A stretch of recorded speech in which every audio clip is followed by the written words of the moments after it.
அஸ்ஸலாமு அலைக்குங்க. இன்றைக்கி நம்ம சேனலில் என்ன வீடியோ பார்த்தீங்கன்னா, முதவே நான் டைட்டில் கொடுத்துருக்கேன், எக் மேகி ரெசிபி இப்படி தான். வந்து எண்ணெய் ஊற்றிட்டு தக்காளி வெங்காயம் ரெண்டுத்தையும் நல்லா போட்டு வதக்கிக்கணும். கொஞ்சம் வந்து வெங்காயம் ஃபஸ்ட்டு போட்டுட்டு அதுக்கப்புறம் கொஞ்சம் உப்பு போட்டிங்கன்னா வெங்காயம் சீக்கிரமாகவே வதங்கிடும். அதெல்லாம் ரெண்டுத்தையும் நான் போட்டு நல்லா வதக்கிக்கிறேன்.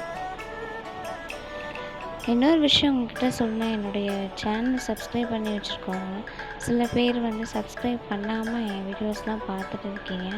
கண்டிப்பாக சப்ஸ்கிரைபர் பண்ணிவிட்டு வீடியோ பாருங்கள். அப்போ தான் நான் அடுத்தடுத்து என்ன வீடியோ போடுறேன்னு உங்களுக்கு கண்டிப்பாக மேலே காட்டும், நோட்டிஃபிகேஷன் காட்டும். ஓகேங்களா?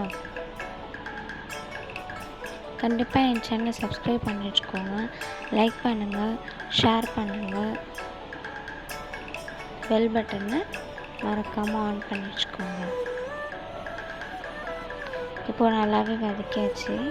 இப்போ வந்து இந்த கடாயிலே கொஞ்சம் எண்ணெய் சைடாக சேர்த்துட்டு எத்தனை முட்டை நம்ம போடுறோமோ அத்தனை முட்டையை உடச்சி அந்த இடத்துல ஊற்றிட்டு நம்ம வந்து அந்த இடத்துல தனியாக கிண்டலாம். நான் வந்து எல்லாத்தையும் ஒன்றாவே சேர்த்து கிண்டிடுவேன். கொஞ்சம் வெயிட் பண்ணி பாருங்கள்.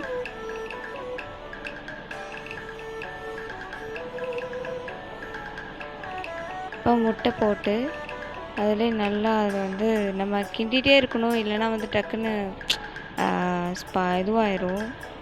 அதனால் வந்துட்டு நல்லா நான் கிண்டிகிட்டே இருக்கேன். இந்த மாதிரி கூட செய்யலாம். இல்லை அப்படின்னா தக்காளி வெங்காயத்தை அப்படியே சட்டியில் ஒதுக்கி வச்சுட்டு எண்ணெயை சைடாக ஊற்றிட்டு அதில் வந்து முட்டையை நல்லா வதக்கி விட்டிங்கன்னா நல்லாயிருக்கும். அதிலே கொஞ்சம் மிளகாத்தூள், கொஞ்சம் மஞ்சள்தூள் சேர்த்து கொஞ்சம் கிண்டிங்கன்னா கொஞ்சம் கலர்ஃபுல்லாக இருக்கும். உங்களுக்கு மேகி மசாலா அது கொண்டு இருக்க பத்தாது. உங்களுக்கு வேணும்னா நீங்கள் வந்து நம்ம வீட்டு மசாலாவே ஆட் பண்ணிக்கலாம். மஞ்சள்தூள், மிளகாத்தூளே ஆட் பண்ணிக்கலாம். வேறு எந்த மசாலாவும் தேவை கிடையாது. இப்போது அந்த மசாலாவை போட்டு நம்ம உப்பும் போட்டுட்டு அதுக்கு தேவையான தண்ணியுமே ஊற்றிட்டு நம்ம எத்தனை மேகி பேக்கெட் போட போகிறோம் அப்படின்றத நான் வந்து 2 மேகி பேக்கெட் தான் நான் செய்கிறேன்.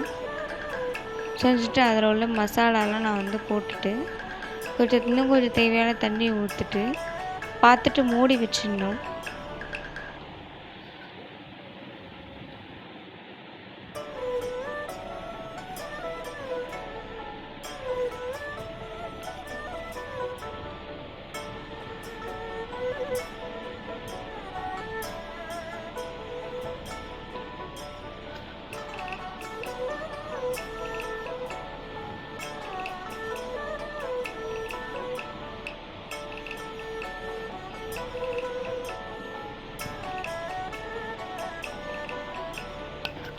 இப்போது சூடாக எக் மேகி ரெசிபி ரெடி.